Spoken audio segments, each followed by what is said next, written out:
Hello. Vakratunda महाकाय सूर्यकोटी समप्रभ निर्विघ्नं कुरु मे देव सर्वकार्येषु सर्वदा. या कुंदे तुषार हरदवला या शुभ्रवृता अमृता या विनार वरदंड मंडित करा या स्वेद पद्मासना या ब्रह्माच्युत शंकर प्रभुते विदेव सदा वंदिता. हार्मोनियम. सामान पातु सरस्वती भगवती निशेष दार्या पहा वसुदेव सुतं देवं कंस चाणूरमर्दनम् देवकी परमानंदं श्रीकृष्णं वंदे जगद्गुरु.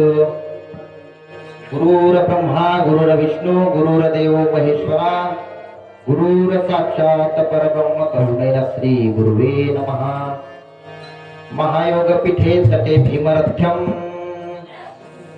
वरं पुंडलिकाय दातुं मुनिन्दरे समागत्य तिष्ठं तमानन्दकन्दं परब्रह्मलिंगं भजे पांडुरंग. पांडुरंग करो प्रथम नमन.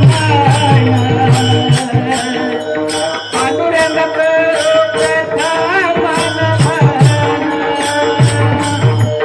पांडुरंग करो प्रथम नमन. पांडुरंग करो प्रथम नमन. पांडुरंग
पांडुरंगा करू प्रथम नमन दुसरे चरण संतांचिया त्यांच्या कृपादाने कथेचा विस्तारू बाबाजी सद्गुरु दास तुका काय माझी वाणी मानेल संतास रंगवू चित्तासी आपुली माझी वाणी तुझे वर्णी गुणनाम ऐसे दे प्रेम काही कळा मनोजम मारुत तुल्य वेगम जितेंद्रियम बुद्धिमता वरिष्ठ वातात्मजं वानरायुद्धमुख्यं श्रीरामदूतं शरणं प्रपद्ये. अलङ्कापुरी रम्य सिंहासनस्थं पदाम्भोज तेजस्फुटिका दिक्प्रदेशं विधीनादिदेवय सदा स्तूयमानं समाधिस्थमूर्ति भज ज्ञानदेवम्.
जयांची केली स्मरण होय सकळ विद्येचे अधिकरण तेचे वंदो चरण श्री गुरूंचे ते नमस्कार वनी आता मस्तक हे पायावरी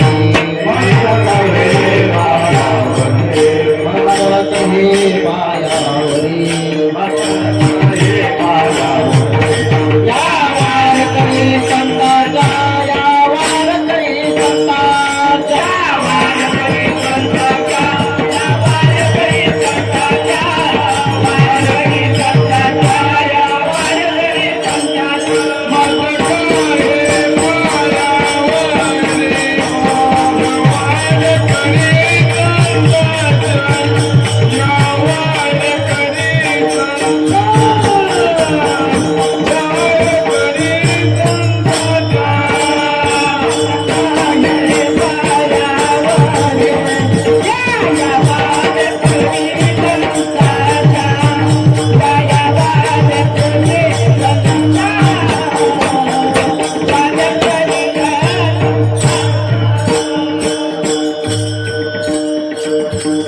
मस्तक हे पायावरी या वारकरी संतांच्या आता तरी पुढे हाची उपदेश नका करुणाश आयुष्याचा सकळाचे पाया माझे दंडवत उलाले चित्त शुद्ध करा विठ्ठल विठ्ठल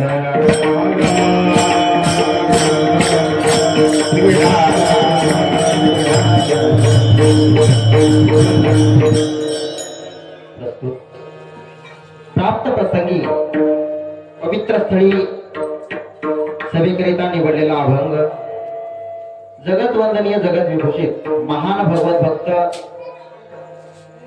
देहू निवासी देहूचे साधू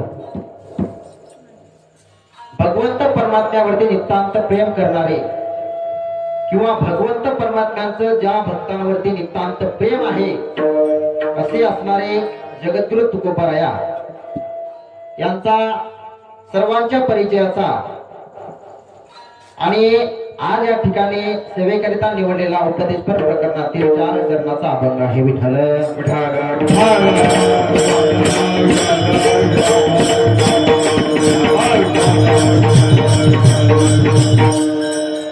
आज निवडलेल्या अभंगामध्ये जगद्गुरु तुकोबाराया सर्व श्रोते मायबापांना जीवन जगत असताना जीवनामध्ये कार्य कुठल्या प्रकारचं करावं किंवा ते कार्य कशाकरिता करावं आणि करत असताना कार्यामागचा हेतू नेमका कसा असावा या पद्धतीचं मार्गदर्शन महाराजांनी आजच्या या अभंगामध्ये केलेलं आहे विठ्ठल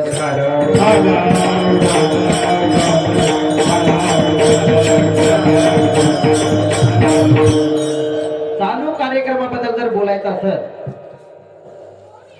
तर गेल्या 3 वर्षापासून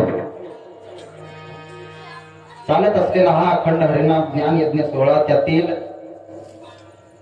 आत्ताचं हे 4थं वर्ष आणि 4थ्या वर्षाची 5व्या दिवसाची हरिकीर्तन सेवा माझ्यासारख्या पामराच्या वाट्याला यावी हे खरोखरच माझं महत्भाग्य म्हणायला काही हरकत नाही. परंतु अशा सुंदर नियोजनामध्ये आयोजनामध्ये अखंड हरिनाम ज्ञान यज्ञ सोहळा आणि त्यातील आजचा 5वा दिवस. 5व्या दिवस आणि आजचा 5व्या दिवसाचा जो काही एखादा योग असेल किंवा आपण त्याला शुभ मुहूर्त जरी म्हणलो तरी काही हरकत नाही का नाही. कारण काल एकादशी आणि आज द्वादशी. द्वादशी हा शुभ मुहूर्त का? कारण द्वादशी एवढा शुभ मुहूर्त आणखी कोणताही नाही. विठ्ठल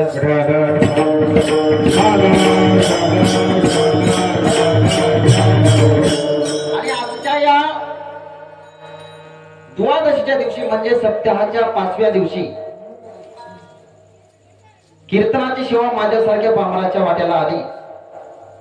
ते म्हणजे आमच्या गावचे जे काही सप्ताह कमिटी असेल किंवा जे काही तरुण वर्ग असेल अशांच्या मार्गदर्शनातून ही सेवा मला मिळालेली आहे.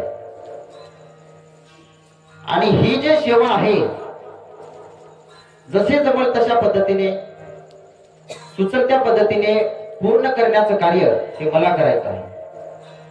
आणि यामध्ये सर्व काही सहकार्यकारी असतील, टाळकरी असतील, गायक असतील, वादक असतील, बसलेले सर्व श्रोते मायबाप, माता वर्ग असेल, पुरुष वर्ग असेल, सर्वांच्या सहकार्याने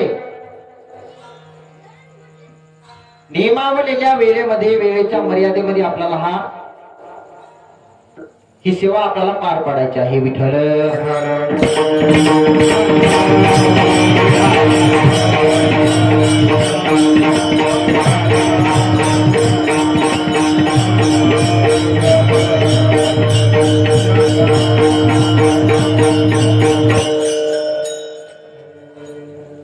आज या ठिकाणी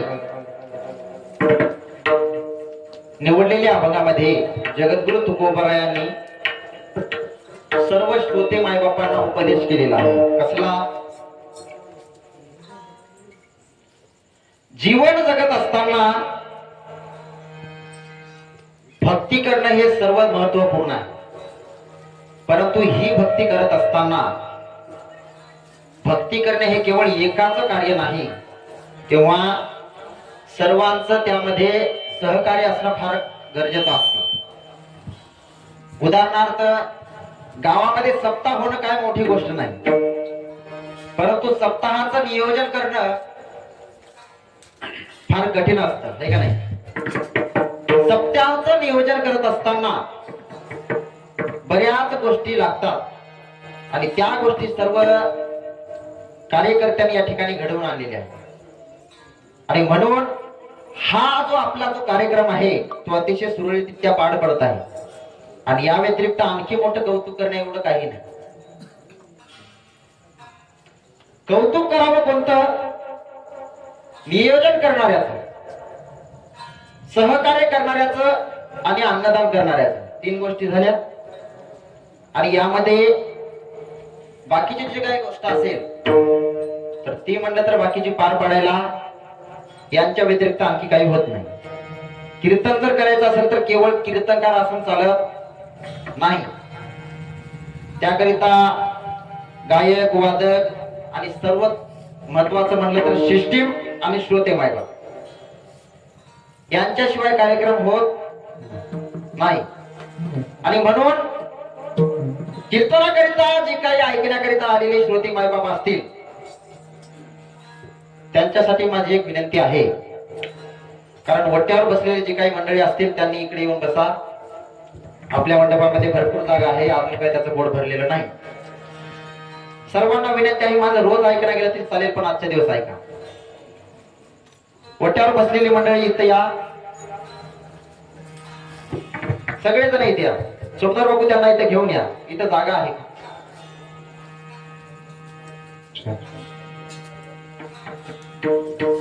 कीर्तन ऐकणं, लांबवर बसून ऐकणं आणि जवळ बसून ऐकणं याच्यामध्ये फरक असतो.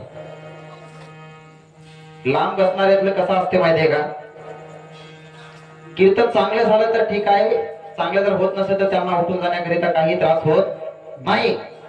परंतु कीर्तन उठून जाण्याकरिता नसतं किंवा कीर्तन केवळ ऐकण्यासाठी नाही,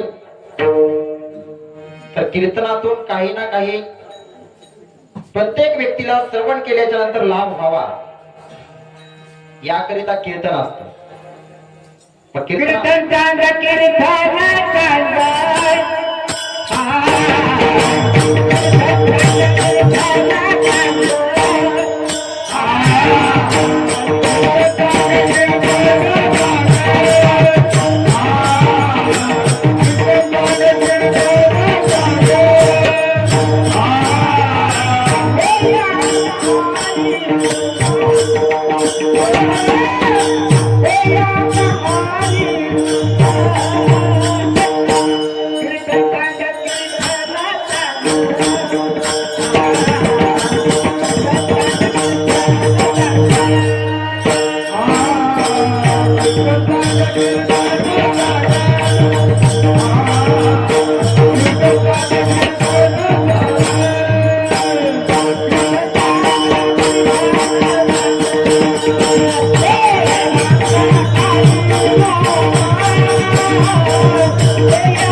कीर्तन चांग कीर्तन चांग होय अंग हरिरूप.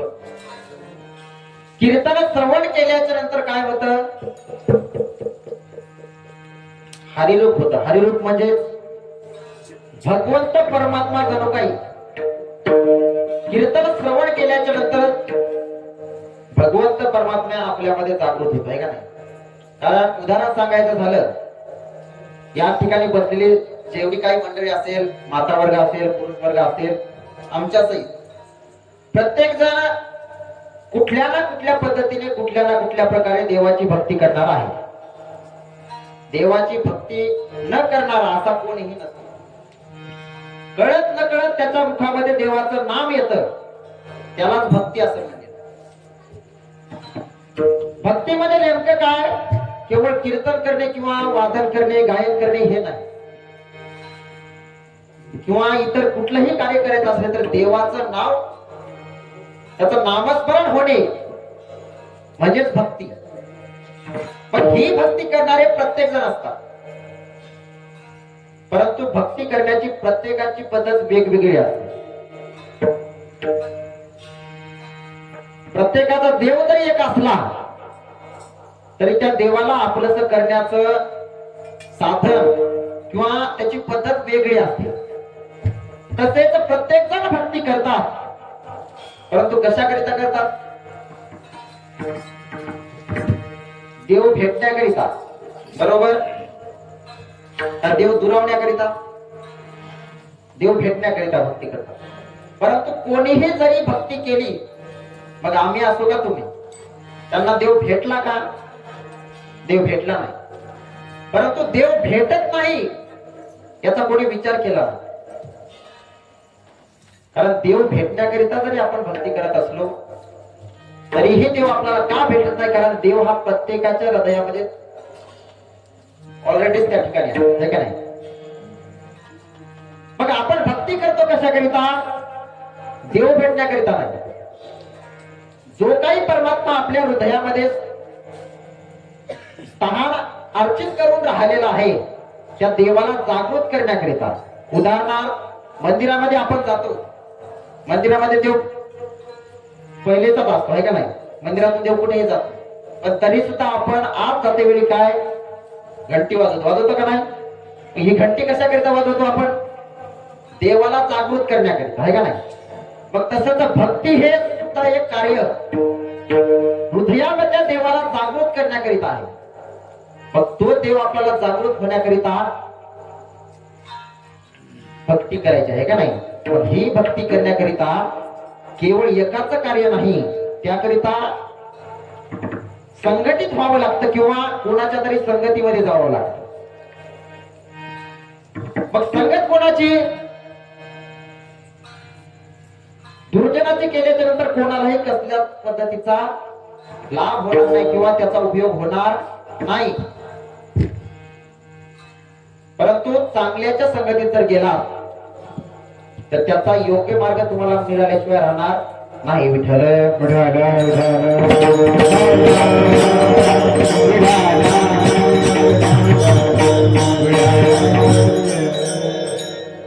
मग दुर्जन तर आपण त्यांना संगतीमध्ये घेणार हे नाही आणि आपण त्यांच्या संगतीत राहणार सुद्धा नाही. मग जाणार तर आपण फक्त सज्जन व्यक्तीच्या संगतीमध्ये आहे का नाही. मग सज्जन व्यक्ती नेमकं कोणता असं असा प्रश्न प्रत्येकाला निर्माण होतो आहे का नाही. मग तुम्ही मसाल ज्याच्या गळ्यामध्ये माळ आहे, जो कपाळी टिळक लावतो किंवा माझ्यासारखा 2 तासामध्ये काहीतरी ज्ञान सांगतो म्हणजे तो सज्जन झाला असं होत नाही. मग सज्जन कोण? सज्जन म्हणजे सोपी गोष्ट आहे. ती म्हणजे कोणती? चांगलं वागणं, ज्याचं चांगलं आचरण असणं तो व्यक्ती सज्जन आहे का नाही. काही काही जणांचे विचार चांगले असतात पण वागणूक चांगली नसते, आणि वागणूक चांगली असते तर त्याचे विचार हे चांगले नसतात. मग नुसते विचार चांगले असणं याला जास्त महत्व नाही, आचरण चांगलं असण्याला जास्त महत्व आहे. Vitthal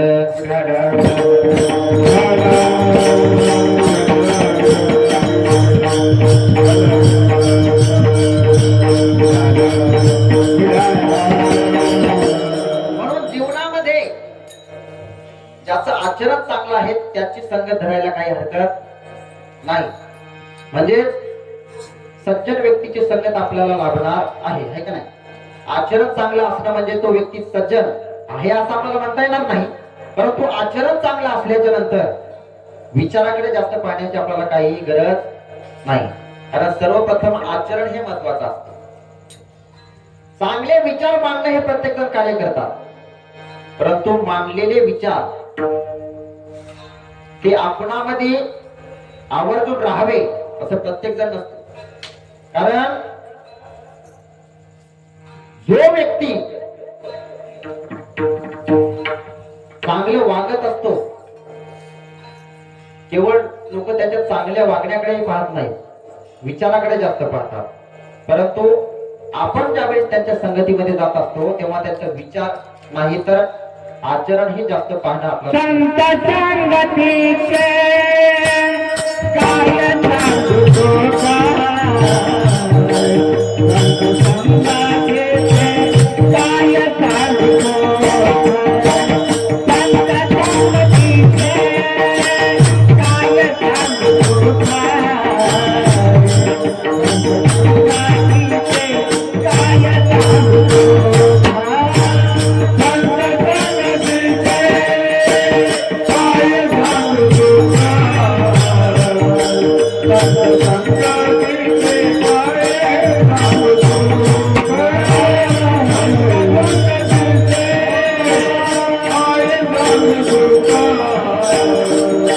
Thank you.